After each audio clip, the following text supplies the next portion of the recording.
Amém. Boa noite mais uma vez, irmãos. Vamos abrir as nossas Bíblias no último livro da Bíblia, livro de Apocalipse, capítulo de número 2. O texto da nossa meditação nesta noite vai ser o capítulo de número 2, dos versos de número 12 ao verso de número 17. Apocalipse 2, versos 12 a 17. Hoje nós iremos interromper a nossa série de sermões que está sendo pregada pelo pastor Paulo na carta de Paulo aos Filipenses e daremos continuidade às nossas exposições nas 7 cartas às 7 igrejas do Apocalipse.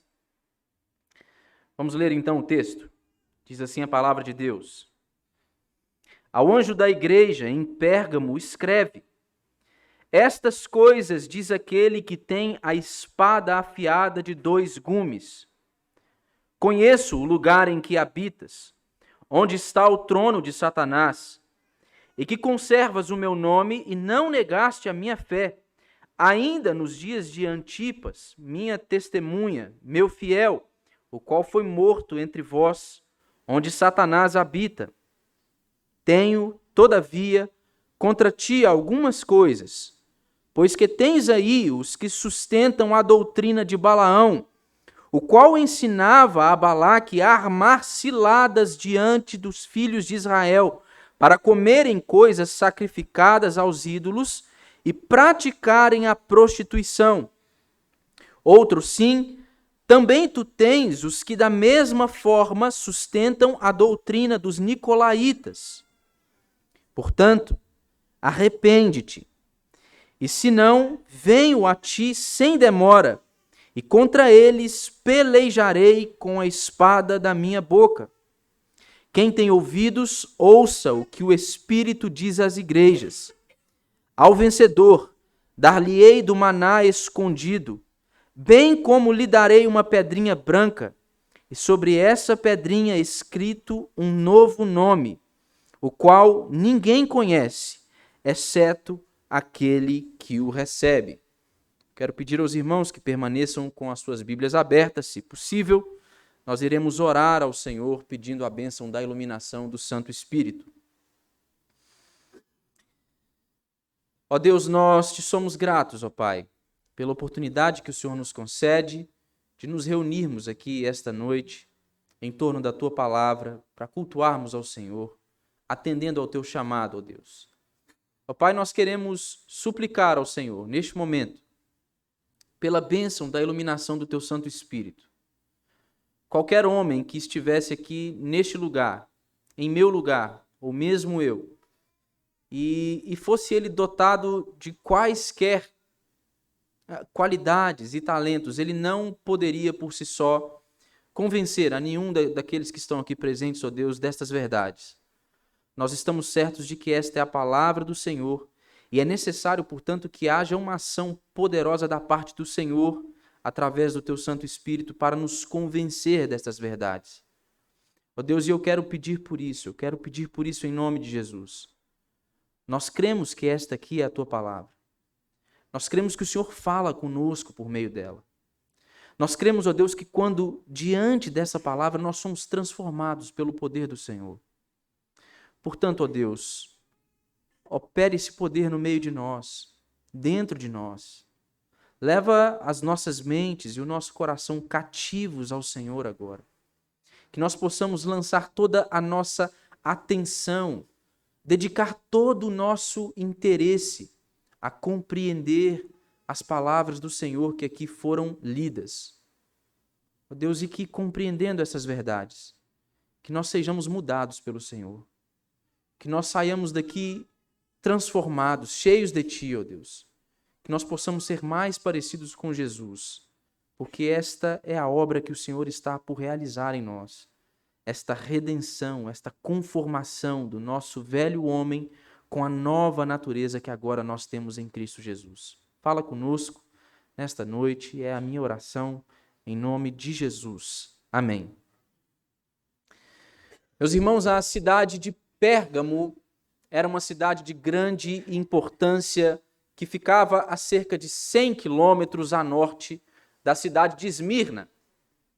Ela foi o primeiro centro administrativo romano na província da Ásia. O procônsul romano, ele residia nesta cidade, ele residia na cidade de Pérgamo. E ele tinha o poder de decidir sobre a vida ou a morte de uma pessoa. Ele tinha o poder da espada, como era dito pelos romanos na antiguidade. Pérgamo foi também a primeira cidade da Ásia que incentivou abertamente o culto imperial, o culto a César. Foi no ano de 29 a.C. que eles dedicaram o primeiro templo ao divino Augusto, César, o imperador, e à deusa Roma, fazendo assim com que esta cidade, a cidade de Pérgamo, ela viesse a se tornar o principal e primeiro lugar de adoração ao imperador na Ásia Menor. Sim, outras cidades ali circunvizinhas, a adoração ou as oferendas à deidade de César, elas eram proclamadas uma vez ao ano. A história vai nos mostrar que em Pérgamo, incenso era queimado diariamente ao imperador. Eles prestavam culto ao imperador diariamente. Pérgamo não era somente o centro religioso do culto imperial, mas ao estudarmos nós vamos ver que Pérgamo era também um centro de culto a diversos outros deuses. A acrópole da cidade estava localizada a pouco mais de 300 metros de altitude e ela contava com muitos templos aos deuses mais diversos. Eles tinham templos e altares dedicados a Zeus, a Atenas, a Dionísio, a Asclépio. Era uma cidade conhecidamente dedicada às práticas religiosas pagãs. Tinham diversos templos, diversos altares dedicados aos mais diversos deuses. Pérgamo, sim, era uma fortaleza das religiões pagãs e do culto ao imperador. Um lugar, como vocês podem imaginar, irmãos, extremamente difícil para que uma igreja cristã pudesse subsistir. E era nesta cidade que a igreja para a qual Cristo escreve essa carta estava inserida. Na cidade de Pérgamo, como eles contavam com essa diversidade de cultos, a uma diversidade de deuses, eles não encontravam muito problema na proclamação ou na adoração de outros deuses.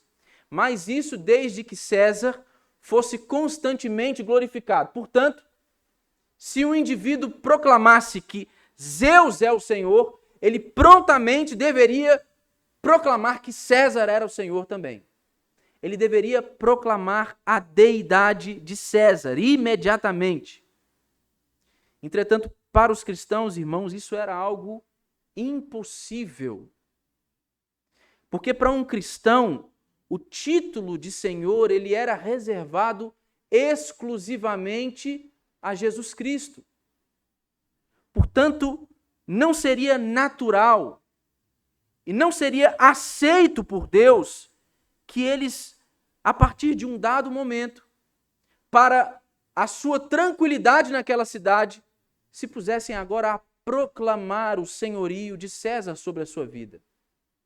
Eles sabiam que eles não poderiam servir a dois senhores.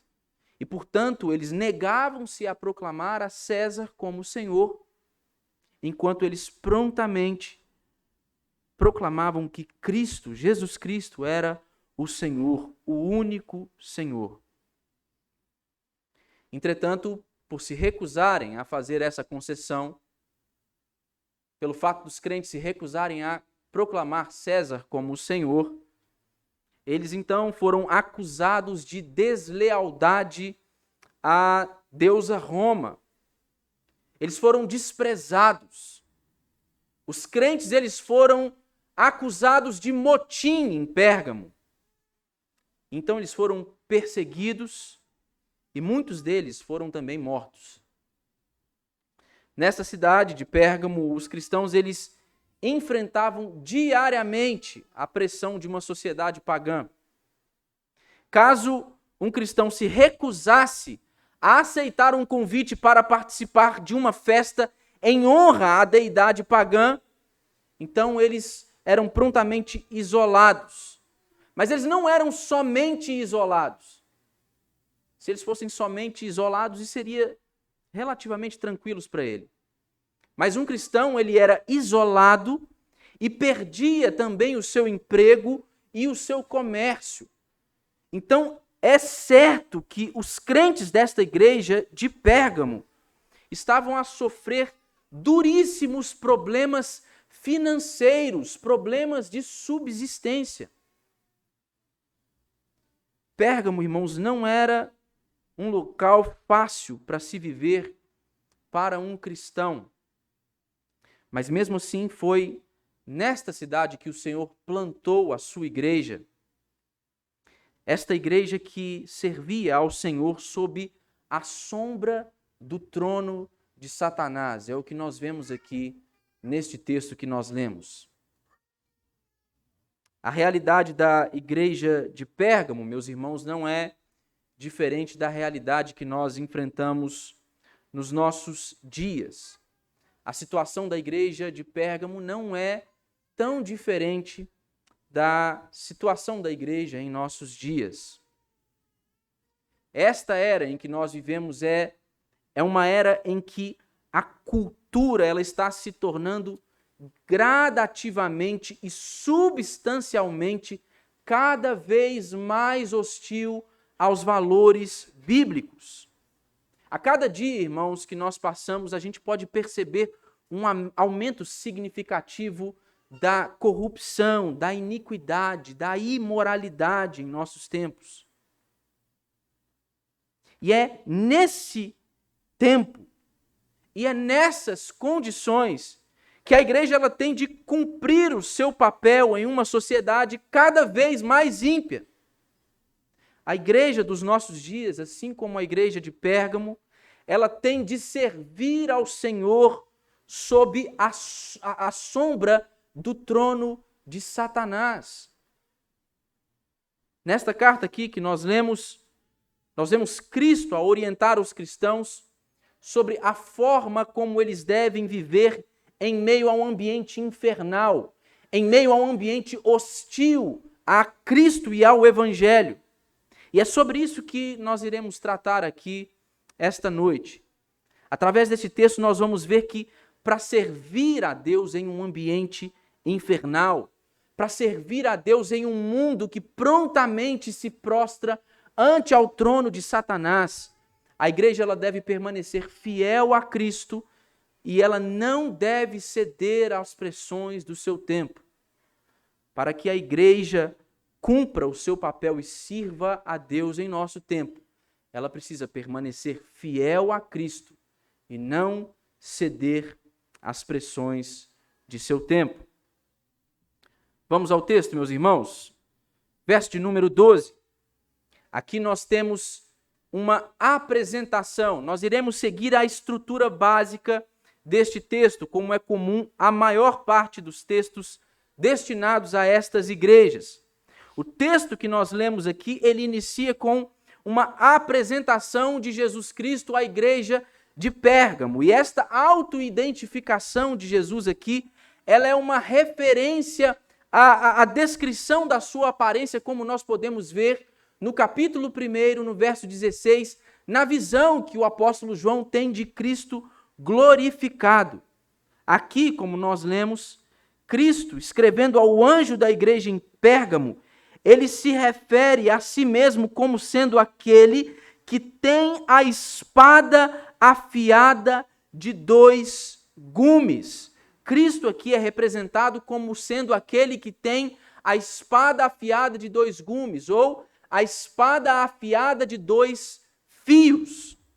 Na cultura romana, irmãos, A espada, ela era um símbolo de poder e de autoridade. E naqueles dias, o Império Romano tinha o poder da espada. Nas mãos do Império Romano estava a vida e a morte. César era quem tinha a palavra final. E Pérgamo, como nós vimos, era a capital da província romana na Ásia. Era o lugar onde vivia o procônsul. E o procônsul era aquele que havia recebido este direito de espada da parte de César.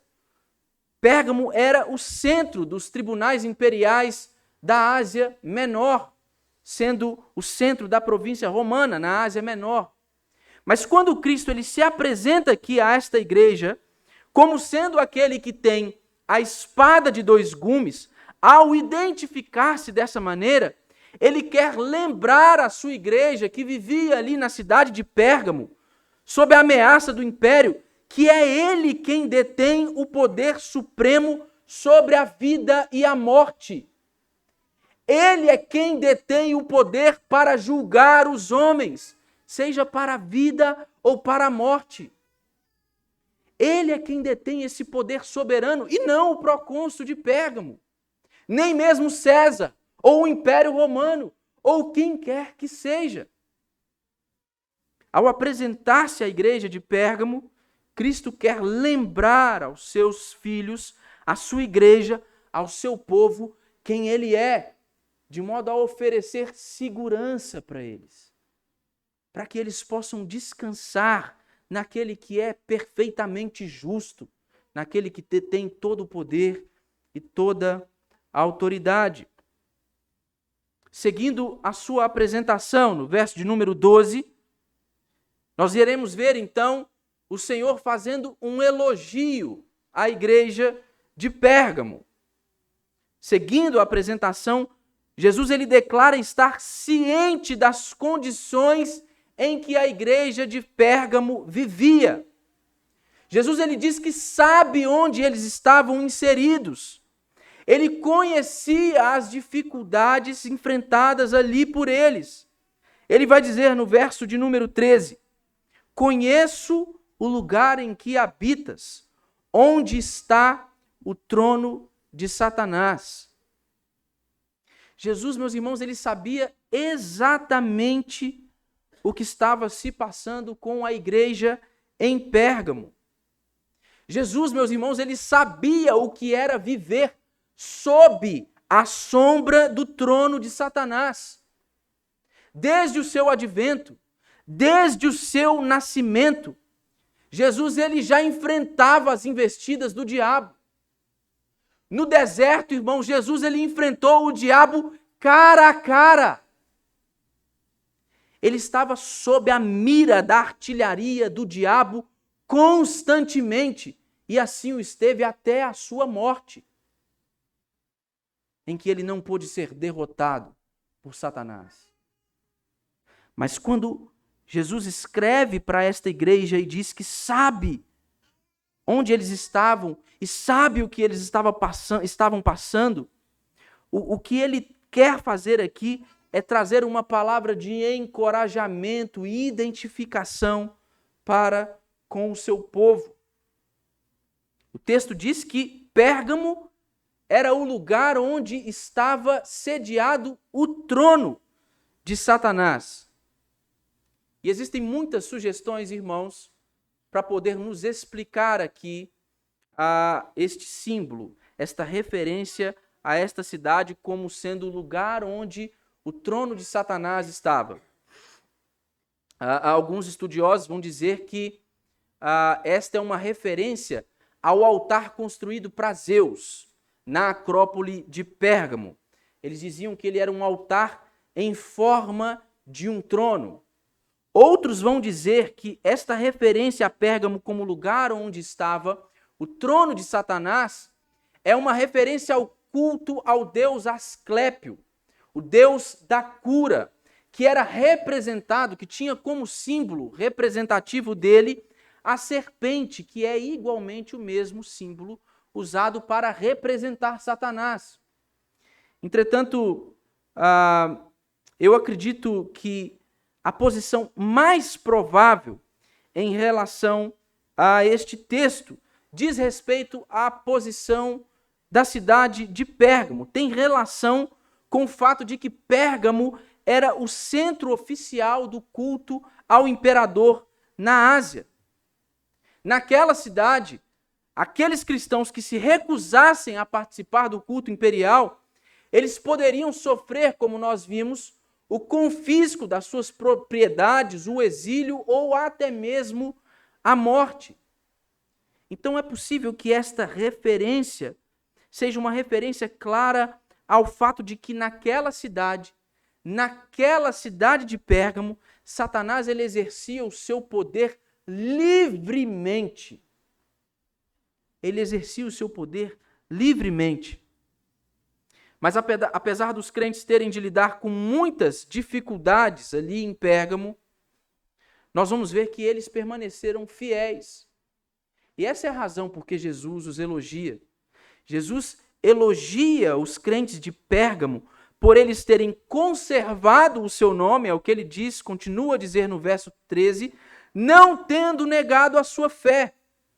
E ele continua mostrando que, mesmo nos dias de Antipas, que ele refere-se a ele como sendo o seu fiel, mesmo nos dias de Antipas em que ele foi morto naquela cidade, aqueles crentes não fraquejaram, eles não renunciaram o seu compromisso com Cristo. Nós não temos muitas informações sobre quem foi Antipas, irmãos, mas é provável que tenha sido alguém de grande importância naquela igreja, na igreja da cidade de Pérgamo. Mas o fato é que o martírio dele pode indicar para nós aqui o início de uma ação recorrente por parte do Império Romano. O que nós temos aqui, irmãos, é uma morte legitimada pelo Estado, é uma ação do Estado contra um cristão, contra alguém que se negou a declarar que César era o Senhor, contra alguém que prontamente pôs-se contra a imposição do império para que ele participasse do culto imperial. Então, quando Jesus diz que eles permaneceram fiéis, mesmo nos dias de Antipas, isso é significativo para nós, porque o que pairava sobre eles era a sombra da morte. Se alguém de tamanha importância, alguém a que eles consideravam havia sido morto por se negar a dobrar-se ante ao trono de Satanás, eles estavam sujeitos à mesma pena. Poderia acontecer a mesma coisa com ele. O que Satanás estava fazendo era explorar as fraquezas dos membros daquela igreja, de modo a fazer com que eles renunciassem à sua fé. Mas quando nós vemos o elogio de Jesus a essa igreja, nós vamos ver que ele não teve sucesso. Os crentes, eles permaneceram firmes e eles continuaram leais ao Senhor, mesmo em face da perseguição e da morte, mesmo nos dias mais terríveis. Mas depois de ouvir um elogio de Jesus, é provável que tudo que aqueles crentes daquela igreja não esperavam era prontamente agora serem repreendidos por ele. Os versos de número 14 a 16 nos mostram a natureza desta repreensão. Muito embora a igreja de Pérgamo tivesse permanecido fiel em meio à perseguição, eles eram culpados por permitir que um certo grupo de pessoas permanecesse ali no meio deles, sustentando doutrinas que eram estranhas ao verdadeiro evangelho. Veja o que diz os versos 14 e 15. Tenho, todavia, contra ti algumas coisas, pois que tem aí os que sustentam a doutrina de Balaão, o qual ensinava a Balaque a armar ciladas diante dos filhos de Israel, para comerem coisas sacrificadas aos ídolos e praticarem a prostituição. Outro sim, também tu tens os que da mesma forma sustentam a doutrina dos nicolaítas. Depois de um elogio, irmãos, agora nós temos uma repreensão por parte do Senhor Jesus. E aqui Jesus ele nos mostra um problema muito pior do que a perseguição enfrentada por aquela igreja. Os cristãos de Pérgamo, eles haviam resistido ao poder demoníaco do culto a outros deuses e do Estado, mas eles não resistiram às falsas doutrinas que eram disseminadas no meio daquela comunidade. O texto diz que os crentes de Pérgamo, eles toleravam no meio deles algumas práticas idólatras, pessoas que defendiam algumas práticas idólatras. Eles não se opunham à presença daqueles falsos mestres no meio da comunidade. Os mestres que sustentavam a doutrina de Balaão. Balaão, em diversos episódios na Escritura, meus irmãos, é identificado como o exemplo de um falso mestre que age por ganância ou que age em busca de benefício próprio, benefício financeiro. Nós vamos ler lá entre os capítulos 22 e 25 de Números, que Balaão ele aconselhou Balaque a que colocasse uma pedra de tropeço diante do povo de Israel para fazer com que eles comessem alimentos oferecidos a ídolos e fazer com que eles praticassem a fornicação. Eles foram convidados, os israelitas daquele tempo por Balaque, para participar de um culto aos ídolos moabitas, e então eles foram convencidos ali, seduzidos pelas mulheres moabitas. Homens israelitas foram seduzidos por mulheres moabitas para que se deitassem com elas, para que praticassem adultério e fornicação com elas. Mais à frente em Números, nós vamos ver que o tropeço do povo de Israel aqui foi o responsável por uma praga que matou 24 mil israelitas. Eles sofreram o juízo de Deus por cederem às pressões do seu tempo, por cederem às pressões de Balaque e dos pagãos e dos moabitas. Esse texto nos faz ver aqui que os defensores da doutrina de Balaão, aliados aos nicolaítas, que são mencionados no verso 15, e é possível que eles de fato andassem associados, que talvez até mesmo os nicolaítas eles fossem aqueles que sustentavam a doutrina de Balaão. O texto nos mostra que eles procuravam induzir os crentes de Pérgamo a que eles comessem das carnes sacrificadas aos ídolos pagãos, oferecidas aos ídolos pagãos nos templos e cultos dedicados a eles. Carnes que comumente também eram vendidas no mercado comum daquelas pessoas, mas que sabidamente, por parte daqueles cristãos, eram carnes oferecidas a ídolos, a outras entidades. Além disso, estes homens, dentro da igreja, eles queriam estimular os crentes a participarem do culto imperial, do culto a César, sobre o pretexto de que, participando do culto, fazendo essa concessão, eles poderiam então ter vida tranquila. Era como se eles dissessem assim: olha, eu não estou pedindo a vocês para deixar de confessar a Cristo como Senhor. Eu estou pedindo a vocês para que façam uma concessão. Além de confessar a Cristo como seu Senhor, confessem também a César. Vai ser melhor para vocês. Vocês vão ter uma vida mais tranquila.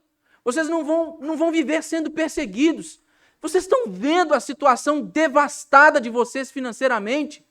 Vocês querem continuar vivendo assim? Abram mão disso. Não sejam tão duros com vocês mesmos. Era isso o que eles faziam. Eles ainda incentivavam também a prática da imoralidade sexual. E eles possivelmente, irmãos, faziam isso sob o pretexto da liberdade cristã. Para eles, a liberdade cristã dava aos crentes o direito de gozarem de prazeres sexuais ilícitos, sem que estes prazeres configurassem práticas pecaminosas. Há intérpretes que entendem que esta prostituição aqui, ela é uma referência literal, a uma prostituição literal no meio daquela igreja. Mas há outros intérpretes que entendem que é uma referência a uma prostituição espiritual. Portanto, trata-se de uma infidelidade em um sentido mais amplo. Estes falsos mestres defendiam que aqueles cristãos deveriam fazer concessões. E sabe o que é que os crentes faziam? Nada. Eles suportavam aqueles homens no meio da igreja. Não se opunham a eles. Não os expulsavam do meio deles. E é por isso que essa igreja é repreendida. E no verso 16, Jesus diz assim: portanto, arrepende-te, e se não, venho a ti sem demora, e contra eles pelejarei com a espada da minha boca. Observe que aqui, meus irmãos, no verso 16, o Senhor ele chama a igreja ao arrependimento. Mas ele não somente chama a igreja ao arrependimento, mas ele declara guerra aos nicolaítas. Ele diz que se eles não se arrependerem, ele mesmo iria feri-los com a espada da sua boca. Ele viria ter contra eles, ele os iria combater com a espada de dois fios. Aqui se incluem, obviamente, os nicolaítas, os seus seguidores e aqueles que sustentavam a doutrina de Balaão. Aqueles que serviam a Satanás no meio da comunidade cristã, intentando destruir a igreja. O que este texto aqui nos mostra no verso 16, irmãos, é que aqueles que vivem nestas condições, eles irão conhecer a espada do Senhor. Eles irão conhecer a espada do Senhor. E aqui o texto ele retoma a imagem da autoidentificação de Cristo no verso de número 12. É uma forma de Cristo declarar o seu poder judicial, a sua autoridade. Ele está apontando para um tempo em que ele haverá de derrotar estes inimigos. Todos aqueles que se opuserem deliberadamente ao Senhor haverão de ser destruídos por sua espada. O texto então se encerra no verso de número 17. E ele começa dizendo: quem tem ouvidos, ouça o que o Espírito diz às igrejas. A igreja de Pérgamo, depois de ter sido advertida pelo Senhor, ela precisa agora ter ouvidos para poder ouvir o que o Espírito está dizendo. O que o Espírito está dizendo sobre a condição deles, sobre o próprio pecado deles, que precisa ser abandonado. É isso que o Senhor os está admoestando a fazer. Mas depois desta palavra de exortação, de admoestação, o Senhor então tem destinado a eles uma palavra de promessa.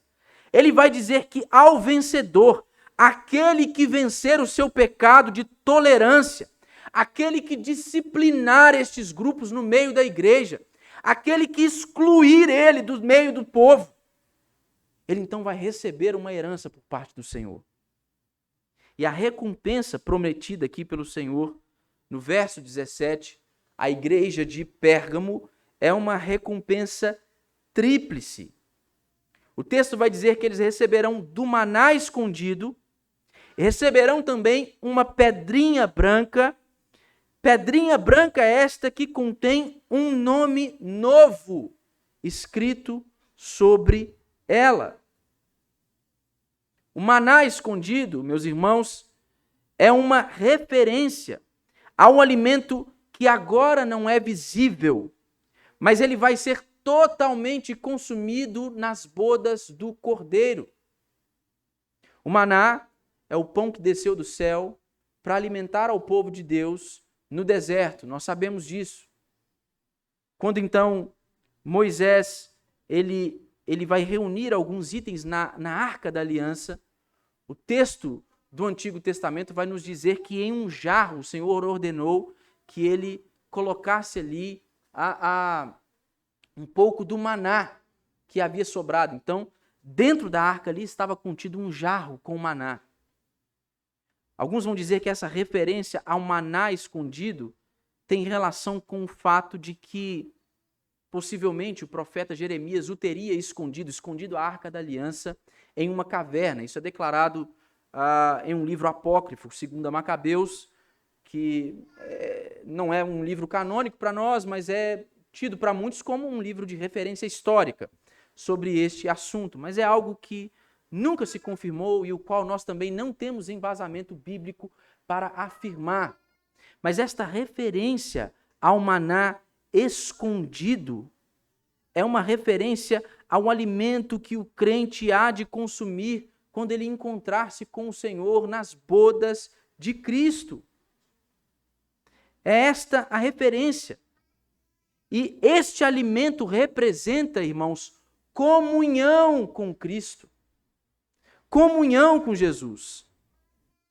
Foi o próprio Cristo, em João no capítulo 6, nos versos 32 e 33, que advertiu aos judeus que não olhassem mais para trás para o maná dado no deserto por meio de Moisés, mas para que eles, em vez disso, olhassem para ele, para o próprio Cristo, que era o verdadeiro pão do céu. Vocês percebem como esta promessa que Jesus faz para o seu povo é uma promessa na qual ele é a própria herança. Ele é o próprio prêmio. Afinal de contas, ele é o pão que desceu do céu, o pão da vida. A pedrinha branca, que ele promete também ao vencedor, à luz do uso judaico, ela poderia significar a absolvição de uma pessoa em um processo judicial, assim também como ela poderia significar um passe ou admissão para uma festa, para uma ocasião especial. Eu tendo a crer que provavelmente, pelo contexto aqui e pelo uso muito presente de uma figura judicial aqui neste tempo, este uso da pedrinha branca aqui seja uma referência à inversão de um veredito. Naquele tempo era muito comum que nos tribunais pedrinhas pretas fossem lançadas sobre um réu para poder declarar a condenação dele e pedrinhas brancas fossem lançadas perto de um réu para poder declarar a absolvição dele. Então, o que esse texto pode estar nos dizendo aqui é que, além de Cristo, que é o pão do céu, oferece esta comunhão íntima com ele mesmo ao seu povo, ele também é aquele que tem o poder para oferecer a absolvição para o seu povo. A inversão de um veredito. Aqueles que outrora eram culpados, inimigos de Deus, agora eles recebem a absolvição. O Senhor é quem tem o poder para fazer isso, para trocar o veredito deles. Por último, ele diz que nesta pedra está escrito um novo nome. E esta é uma referência a uma descrição um pouco mais longa no capítulo 3, no verso 12, que é uma referência ao nome de Deus. Está escrito no verso 12 do capítulo 3. O nome de Deus, o nome da cidade do meu Deus, a Nova Jerusalém, que desce do céu, vinda da parte do meu Deus, e o meu novo nome.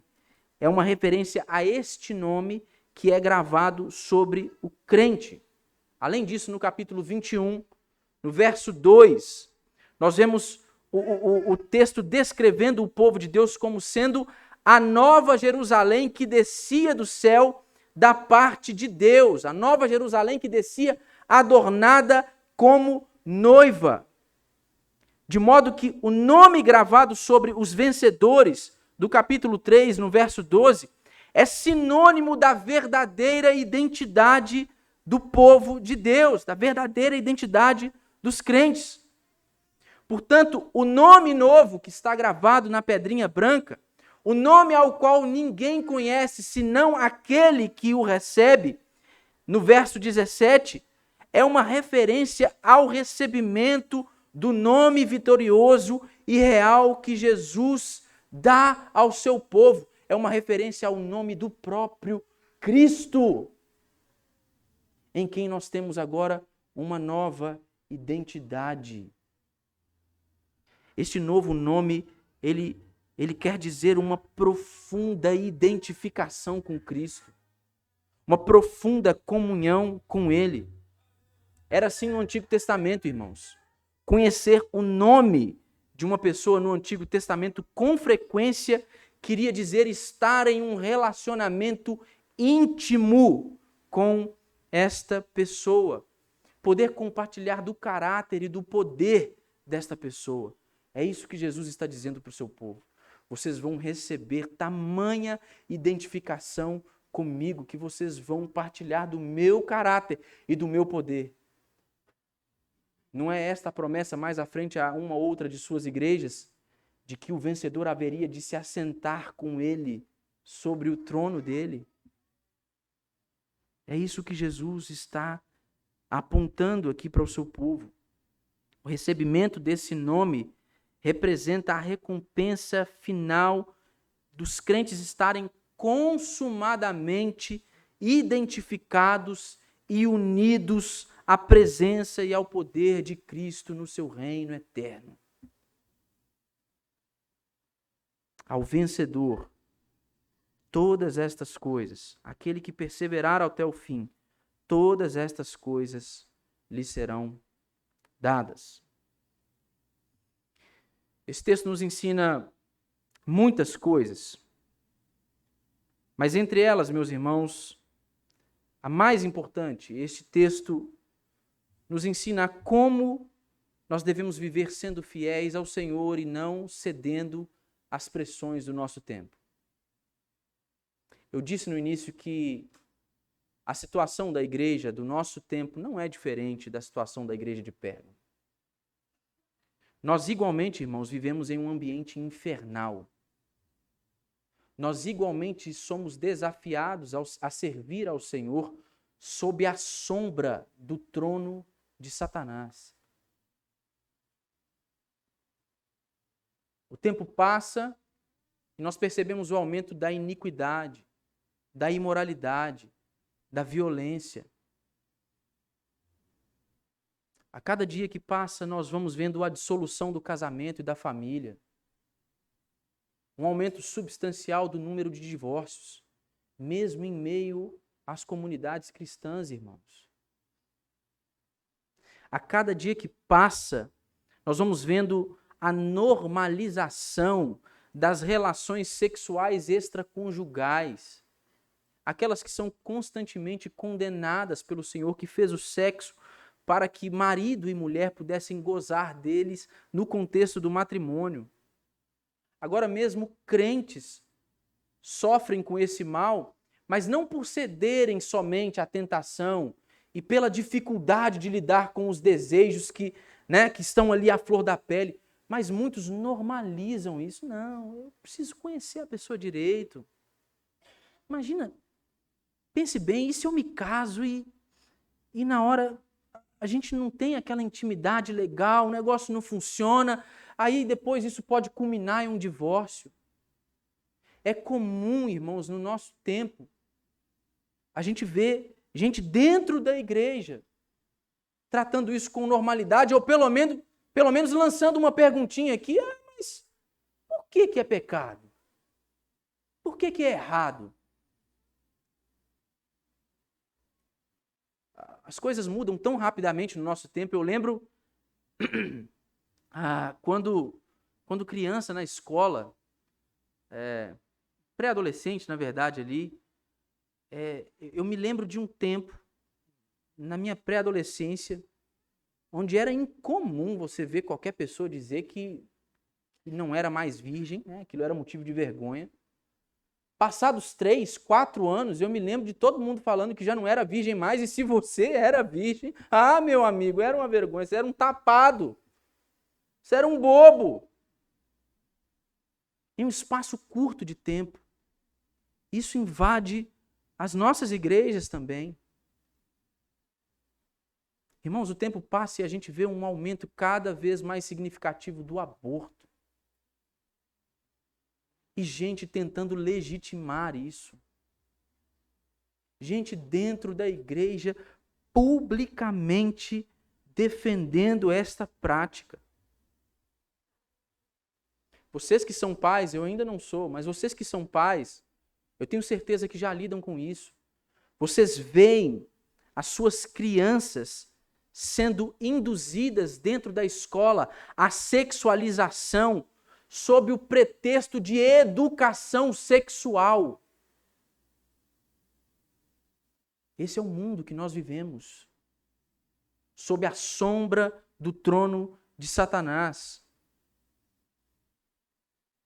Meus irmãos, a cada dia mais, um triunfo maior de teologias permissivas dentro da igreja, nascendo no meio da igreja. Teologia triunfalista, é a teologia da prosperidade, é a teologia do coach, é a teologia feminista. Tudo isso ganhando vez e voz na boca de muitos crentes, de muita gente dentro da igreja. E esse texto aqui, ele é significativo, porque se lá na carta em Éfeso, nós aprendemos que é possível ser uma igreja zelosa doutrinariamente e teologicamente, mas ainda assim ser uma igreja que não tem amor. Esse texto aqui, ele nos indica o inverso. É possível. É possível proclamar o nome de Cristo, permanecer fiel a Cristo, mas não sendo uma igreja zelosa teologicamente, doutrinariamente. Mas a questão que nós precisamos pontuar aqui, irmãos, é que há uma palavra de advertência do Senhor. O Senhor olha para esta falta de zelo pela doutrina, pela boa teologia, por aquelas que florescem do verdadeiro evangelho. Ele olha para isso e trata como pecado e chama a igreja ao arrependimento. Portanto, irmãos, se qualquer um de nós se vê seduzido por quaisquer uma destas mentiras, a palavra de Deus é: arrepende-te. Arrepende-te. Vocês não devem suportar isso no meio de vocês. Vocês devem fazer o uso da disciplina bíblica. Vocês devem excluir do meio de vocês aqueles que defendem essas coisas. Mas, irmãos, o quão difícil é isso no nosso tempo? Quantos de nós estamos prontos para nos indispor? Quantas igrejas no nosso tempo são coniventes com estas práticas? Com essas doutrinas avessas ao Evangelho? O Senhor nos chama ao arrependimento e tem uma palavra de juízo sobre todo aquele que se vê agarrado a estas coisas. E o que é isso, irmãos? Isso nada mais é do que o profundo senso de pertencimento causado pelo pecado no coração do homem, florescendo nas ações dos homens. Por que os homens se agarram cada vez mais a todo o tipo de iniquidade, imoralidade, a todos esses valores que são hostis aos valores de Cristo. É porque eles se sentem parte desse mundo. É porque eles se veem prostrados ante ao trono de Satanás. Meus irmãos, é preciso que nós nos arrependamos, se esta é a nossa condição. Se nós estamos a legitimar estas coisas, se nós estamos a lidar de forma tranquila, razoável com essas coisas. O Senhor requer firmeza do seu povo. Para sermos fiéis a Cristo, nós precisamos não ceder às pressões do nosso tempo. Talvez a condição de alguns de nós aqui, irmãos, seja não somente a condição de alguém que proclama a Cristo como Senhor, mas faz vistas grossas à presença desses falsos ensinos no meio da igreja. Talvez haja gente no meio de nós que esteja em uma situação um pouco mais grave do que essa. A situação semelhante à daqueles que eram os representantes dessas falsas doutrinas. Aqueles que sustentavam a doutrina de Balaão, os nicolaítas, aqueles que queriam perverter a igreja. Ou talvez existem aqueles no meio de nós que eles estão saturados pelo senso de pertencimento a este mundo. Eles não conseguem abrir mão destas concessões por medo de uma vida difícil. E é verdade, irmãos, a vida cristã é uma vida dura. Ela é uma vida dura. Mas o Senhor, Ele tem uma palavra de juízo para os seus opositores, mas o Evangelho também nos reserva uma palavra de graça da parte do Senhor. Se Cristo soube como era viver neste mundo, sob a sombra do trono de Satanás, a Escritura vai nos dizer que a história ela não para por aí. Porque Cristo ele veio para estabelecer o seu reino, inaugurar o seu reino. Ele então deu a sua vida e a retomou com a autoridade que Deus o deu. E ele nos reserva uma realidade em que este reino há de ser percebido em seu estado consumado por todos os homens. E é o livro de Apocalipse, escrito pelo apóstolo João, que nos diz que este mesmo Cristo, que reina soberano sobre todas as coisas, aquele que tem a espada afiada de 2 gumes, ele haverá de derrotar a Satanás com o sopro da sua boca. Há um trono mais alto e mais elevado do que o trono de Satanás, irmãos. Há um trono que está sobreposto aos tronos de todos os principados e potestades deste mundo. Existe um que detém autoridade sobre todas as coisas. E ele não é meramente um presidente, ele não é uma autoridade pública, ele não é um rei ou uma rainha, ele é o Senhor Todo-Poderoso, o Rei da Glória, o Cristo que ressuscitou da morte.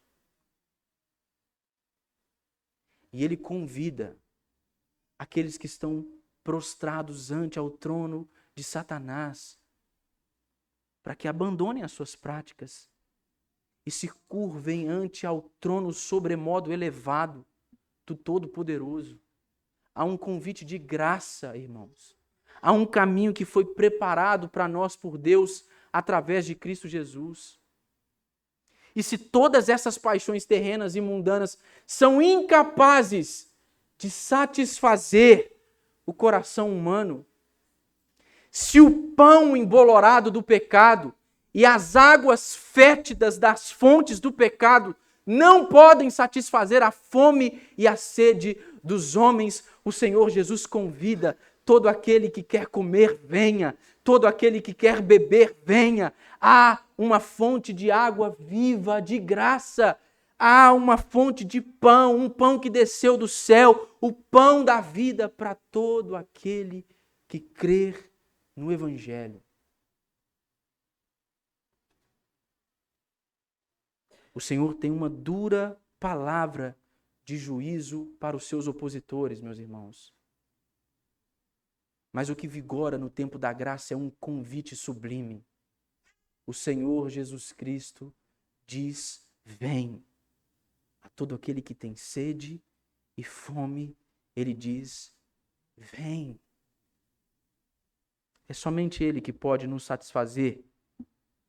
É somente Ele, irmãos, que pode nos dar da plena comunhão com Ele, do maná escondido. É somente Ele que pode nos dar a absolvição pelos nossos pecados. É somente Ele que é capaz de produzir em nós este profundo senso de identificação com Ele. Cristo há de nos redimir, irmãos, ao ponto em que nós seremos assim como Ele é. Nós ansiamos por esse dia. E eu espero que seja esse o desejo do seu coração. Que você deseje a vinda de Cristo Jesus, que você seja firme, não ceda às pressões do seu tempo e honre a Cristo com a sua vida. Porque esta é a razão para a qual eu e você fomos criados, para glorificar ao Senhor e para termos prazer nele para todo sempre.